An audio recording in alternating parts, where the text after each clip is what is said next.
Welcome to Green Building Matters, the original and most popular podcast focused on the green building movement. Your host is Charlie Cicchetti, one of the most credentialed experts in the green building industry and one of the few to be honored as a LEED Fellow. Each week, Charlie welcomes a green building professional from around the globe to share their war stories, career advice, and unique insight into how sustainability is shaping the built environment. So settle in, grab a fresh cup of coffee, and get ready to find out why green building matters.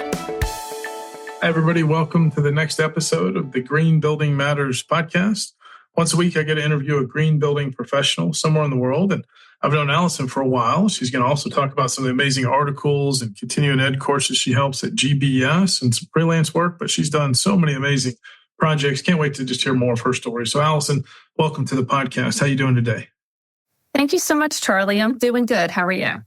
Doing great. I know I saw you not too long ago at the WELL conference in Long Beach. What a fun time to just see this wellness real estate movement accelerating post-pandemic. That's what we'll call it. All right. So for all my podcast guests, I ask them to kind of give us that origin story. Take us back. Where did you grow up and ended up maybe going to college and all that? Sure. So I'm originally from New Jersey. I grew up in a town called Union, which is not too far from Newark Airport. I'd say it's a pretty average town, not too much going on. We lived on a dead-end street against some woods. So we would hang out in the woods, and I was in the backyard playing in the dirt and things like that, and just was always into nature, was taught to respect nature. So environmental things have been with me since a very young age. Oh, yeah, I can tell that. There's a vivid picture there in the woods in the backyard. And so then, as you think about going off to school or learning a trade, did you have any influences there? Did you know what you wanted to be when you grew up, in other words? No, I had a quick thought about joining the Coast Guard to be a biologist because I love the water and marine life. That was a fleeting thought. I went to Cook College, which is part of Rutgers University. It is their agricultural and environmental college, and started out as an environmental science major, switched it to environmental policy, and that entailed more of economics, statistics, human ecology, humans' interactions with the environment, and public policy. So from that, I had this idea of a potential career being policy analysis for the Department of the Interior in Washington, D.C. And I graduate and I find out that jobs like that require a master's. And at this point, I had just bought my first place and I wasn't financially in a place to finance graduate school on top of everything else. So started working, but that major, it's funny how things all sort of come full circle. And back when I was in college, we were learning about the Kyoto Protocol, which was the precursor to the Paris Agreement. And so from there, started working. I did take one graduate class while I was working at my first job. And that was also at Rutgers. It was at their public policy school. And it was taught by Jim Florio. And for anyone listening who's from New Jersey, the late Jim Florio was one of our governors and was also a part of creating the New Jersey Pinelands Commission, which is a very sensitive part of our state in the Pinelands. So that was very cool. And so, but yeah, at this point I was working full time and you're getting some environmental influence there. That's pretty cool. The governor. And that is another question I like to ask my podcast guest, Allison, is just, as you look back, did you have any kind of mentors or those that had influence? Sometimes a mentor is someone we follow their work, we read their books, we might not actually meet. Sometimes a mentor, though, we might even meet in person. They might even open a door for us or hold us accountable. As you look back, were there a couple other mentors along the way? Really, once I decided to pursue sustainability as a career, I was already at a point where mentors were really just interested in connecting with college graduates. So I had a difficult time linking up with somebody. That has since changed. It's present day. USGBC has mentoring and other things. But back then it was a bit difficult, but I can tell you my inspiration for taking my interest in sustainability into thinking, hey, I could do this as a career was the show Greensburg, which was on cable 2008, produced by Leo DiCaprio. And it was the story of Greensburg, Kansas that got leveled by a tornado. And the town decided to rebuild green and resilient. And it was on cable for about 2 years. I was completely fascinated about that. And that's even when I started learning more about what Leo DiCaprio does as far as the environment and things that he's involved in. So that was a big aha moment. Absolutely. Well, he's put out some great work, done a lot of climate work, of course. And thanks for connecting just some of those other influences there. I can tell that's something we should put a link to, even though it's a little older, still relevant.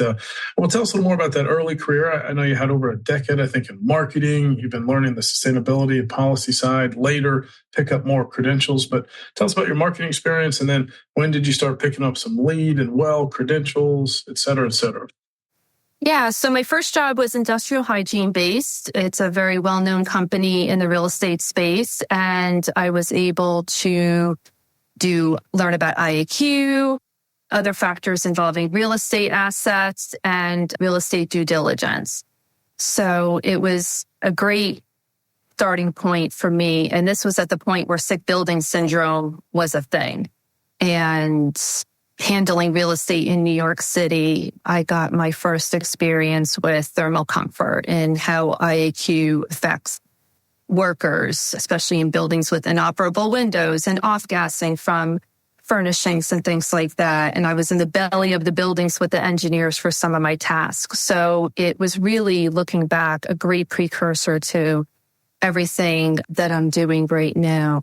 So I was there for a while, and then I joined a natural resources consulting company and was writing technical proposals for our clients, public, private, government, and had my longest tenure there, have a lot of long-lasting friendships there. It was really great. And I worked with ornithologists, biologists, ecologists, herpetologists, arborists. It was just a fantastic mix of folks, and all in the natural resources realm. And even near the end of my time there, I was learning more about stormwater management and natural-based solutions to stormwater management, and learning more about green infrastructure. So all the ecology and biology, and being surrounded by those subject matter experts, that must have been fantastic. Win those proposals and RFPs, and when did you start to see a shift? Maybe get some credentials. I know you've done work with our education company for a long time. Thank you. Doing some amazing articles and see. But when did you start realizing, okay, I'm going to go all in on LEED and WELL and these really great programs? What changed for you? Again, going back to that TV show, and once that was the first word I had learned about LEED, started looking it up. I joined the USGBC New Jersey, which became my mentoring family of sorts, and got my LEED GA, and then jumped to the AP. I've had my AP about 10 years now. And then, again, still just connecting with USGBC New Jersey while I was working. And then during COVID, I really went crazy. And I got my Fitwel Ambassador and my Living Future Accreditation, and took the Parsons Healthy Materials course. Just went all in during COVID and just did as much as I could during that time when there wasn't much else to do. And then last year I got my WELL AP, which was tremendous. Yeah, I know you're really shifting on not just the green building side. You've run many different LEED projects, different rating systems, but wellness. So, all right, Allison, let's talk about kind of present day. What's kind of keeping you busy? What's going on in your world right now? What are you getting excited about? These days, taking advantage of all sorts of webinars. LinkedIn has an amazing amount of great content. Building my knowledge, particularly in the healthcare space, and as it relates to well certification. I'm also working with GBES to continue to provide best-in-class continuing education content for their customers. And I'm an active member of Mindful Materials and just excited for what's next out there for me. Love it. Any tips for anyone listening that might want to take a well AP? You know, it's a tricky exam. You got to study. You got to use GBES study material. But some people, Allison, learn best by reading, maybe taking some might want to take a course, take notes. How did you study and pass the well AP? Let's give the audience that feedback. Well, I was fortunate to be working on some well projects at a firm for about 6 months before I took the exam. But I use GBES. The practice exams are my go-to. Did it also for the LEED. I think the practice tests are really good primer. It is not an easy exam. And there's calculations and a lot of metrics to remember. So definitely, I've given myself 3 months for each credential. So that would be something I recommend to folks. Give yourself at least 3 months dedicated study time and definitely take advantage of what's available as far as study materials. I love that. Very good tip. Well, before we look to the future, 2 things as we look back.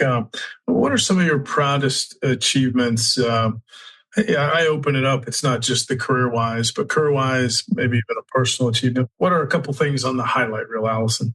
Certainly the credentials are big for me. I'm very proud of them. I'm very proud that I have passed all of them in the first try without being an engineer or an architect. Definitely proud of them. Having the chance to go to Greenbuild is definitely on the highlight reel. And now the WELL conference, this inaugural one, definitely very big on there. And that's it so far, I think. Can't hear you, Charlie. Sorry about that. So I love that you're in the middle of this journey, right? The people I interview on my podcast, some are just starting out. Some have been doing this 20 years. And I'd say, hey, you're in the middle of this journey. I love how you've shared that you were doing the marketing for 10 years, but you're around the ecologists and biologists and all that. And that just really continued to push you towards where you're at today. I know you can run projects, you can write material, you can teach about this. So I love that you're in the middle of this green building and healthy building journey. So I'll gift you that, Allison. Well, let's talk a little bit about something you told me about at the WELL conference, just another passion project of yours. And if you could tell me what you're doing on the pet front, I want to get to the human side of this. You had told me something that was very interesting, and then we'll talk about green building some more. Oh, yeah, thank you. So my cat, Peaches, and I relocated from New Jersey to California, where I had taken a job opportunity. And unfortunately, halfway into last year, she was diagnosed with cancer and passed away in November. And I did hospice care with her at home. And that was my first experience doing that after being a cat mom for 20 years. And just finding not a lot of resources available or readily available. So my goal is to establish a nonprofit in her name to advocate for pet hospice, to ensure that the resources that the pet parents need are readily available, and to eventually communicate with veterinarians and other folks in the space to, again, just advocate for the need to have those compassionate end-of-life conversations and help the pet parents through a difficult time. Thank you for sharing. I didn't even know that was available. It's amazing. So keep doing that. All right, back on the green building, well building hat, the future. I love to ask my podcast guest, Allison, hey, what are you kind of excited about? What's coming at us a little bit down the road? What should we be reading up on? Well, LEED version 5, I'm super excited about. I am so happy they've incorporated resilience. So important. It is not the same as sustainability, and very important. Also the equity, inclusion, and also for someone like me who's very heavily interested in materials, the fact that they have reorganized the materials category on the scorecard, I think is going to be very helpful going forward. On the well side, I want to see more well projects. It was great to see people at the conference learning about it, wrapping their head around it. It is a tough certification, but I'm encouraged that people want to learn about it. And there will be more going forward with that. I actually discovered that there is one well community in the United States that is in Florida. In Tampa, we might be able to maybe do a case study on that. I think that'd be amazing. Yeah, absolutely. Also incorporating more biophilic design into projects just as a standard, and inclusion of more healthy materials, even going into bio-based, and more adaptive reuse. There is so much empty real estate right now, not just office buildings, but shopping malls, other types of retail perhaps. And there's so many good projects that are going on right now to rehabilitate them. And that in turn brings value to the community. And even projects, I'm starting to see incorporating LEED into projects like firehouses and grocery stores. I think that's a great way to enhance the community and just show that different types of projects can be adapted into these certifications. All those building types. You're absolutely right. Well, let's shift over and get to know you more. I like to call this next section rapid fire. So Allison, what would you say is your specialty or gift? I am naturally inquisitive. I love to learn. I love to ask questions. Do you have like a go-to list of questions to remind yourself or ask people in situations, or just naturally you can come up with better questions to ask and peel back the onion? But I start having a conversation with somebody, it just evolves. And with all the networking I've done and just talking to people from all different diverse backgrounds and working on different projects, the questions just sort of evolve. Well, stay inquisitive. Do you have any good habits or routines, rituals that help you stay on point?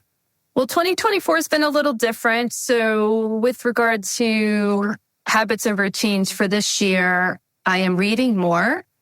I have a goal this year to read 1 book a month, and I'm doing pretty good with that. I use a daily planner, paper planner, sort of live and die by that. I write down my tasks, and it just feels good to check them off as I do them. And on the health side, just making sure that I'm doing some walking each day, whether it's walking outside if California weather permits, or our apartment building has a treadmill. So I'm really making it a point to do that daily, and it clears your head. And I also come up with ideas and questions as well. Gotta get walking. That's such good advice every day, really, if you can. All right. So I'm a fan of a bucket list. Not everybody has a bucket list, but if you have one or you'll make one, what are 1 or 2 things on your bucket list? Maybe a certain place you want to travel to or travel back to, some adventure. Maybe you want to write a book. What's on the bucket list? I love travel, and COVID certainly derailed that for a while. So getting back to a more regular travel schedule, I do want to visit every island in the Hawaii chain. I've only been to Oahu, but my goal is to visit the other ones. And then just thinking about climate change and a lot of islands that are perhaps going to be more negatively affected has made me think that I should check out some of those spots before it's too late. Sad but true. Yeah, get the map and got to go here sooner than later. Yeah. And Napa. I'm in California, but I haven't been to Napa yet. So that's definitely on the list. And then other things professionally, definitely want to work on a living building challenge project.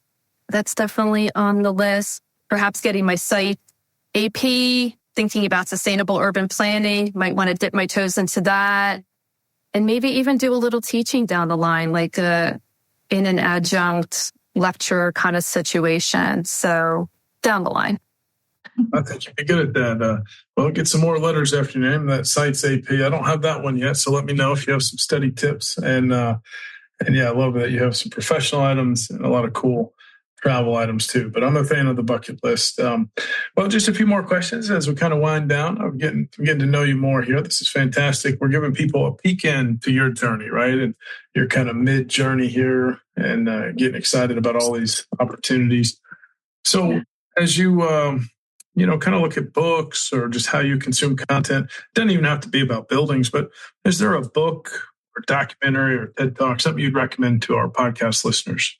I just finished a book called Building a Resilient Tomorrow, and it was written in 2020. So a lot of the governmental aspects of it were the Obama administration, but it was a fantastic book, and it actually was not what I was expecting. I thought it was going to be more of an engineering exercise, but it really touched on financial mechanisms, government interaction, specific towns in the United States and beyond that are taking direct action. Was very enlightening. And a lot of those aspects, can be applied to where we are in 2024. And they specifically talked about Norfolk, Virginia, not only being a military hub, but they are just a little bit above sea level. So they are really in a crunch to figure out solutions and for their town, but also to make sure our military assets are not impacted. Wow. Well, I know you know where the need is, and it seems like you gravitate towards that. Maybe you'll come back towards the East Coast and help with some of that work. It'd be amazing. We'll put a link, though, to that book you recommended. Two more questions. One, if you look back on your career so far, is there any career advice you wish you'd have known earlier? Jumping into it midstream of my working career definitely posed challenges. And again, having a mentor would have been valuable. But I think just understanding that it was going to take time and a lot of effort. Yeah. So it's going to be hard work. And so sometimes this question is about, hey, what would you have told yourself, right? If you didn't have that mentor in place. And so I love what you said there. Hey, it's going to take time, but it's okay. You love this work. You're passionate about it. And I think you're stacking it up nicely, Allison. So I'm noticing that. So keep up the good work.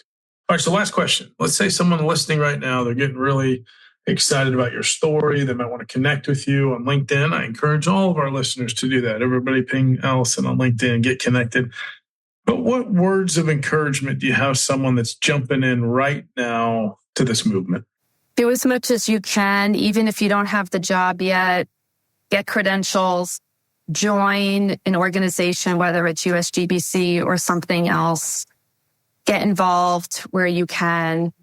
Jump into webinars, get on LinkedIn, build a network. That's probably something I should have done sooner. And if you can find a mentor, great, take advantage of it. For folks that are jumping into this in the middle of their career or maybe even a little bit later in their career, I would just encourage them to not give up. And even though there's unfortunate situations where there's ageism and there's organizations that have emerging professional subgroups with a specific age bracket, you're going to run into those challenges, but find ways to get around them and just keep going, because there's a lot of work to do in this space. And in my opinion, there is room for everyone and everyone should be welcomed and there shouldn't be any barriers. There you go. You heard it here. So don't stop. You are welcome to join this movement now. We got a lot of cool work to do, and stay inquisitive. That's what I heard from you today, Allison. So everybody, seriously, connect with Allison on LinkedIn. Look for some of her really cool articles and see work she does with her education company at GBES. And Allison, I just want to say thanks for being on the podcast today. This was a joy. Thank you so much. Thank you so much, Charlie. I really appreciate it. Thank you for listening to this episode of the Green Building Matters podcast. At GBES.com, our mission is to advance the green building movement through best-in-class education and encouragement. Remember, you can go to gbes.com/podcast for any notes and links that we mentioned in today's episode. And you can actually see the other episodes that have already been recorded with our amazing guests. Please tell your friends about this podcast. Tell your colleagues. And if you really enjoyed it, leave a positive review on iTunes. Thank you so much, and we'll see you on next week's episode.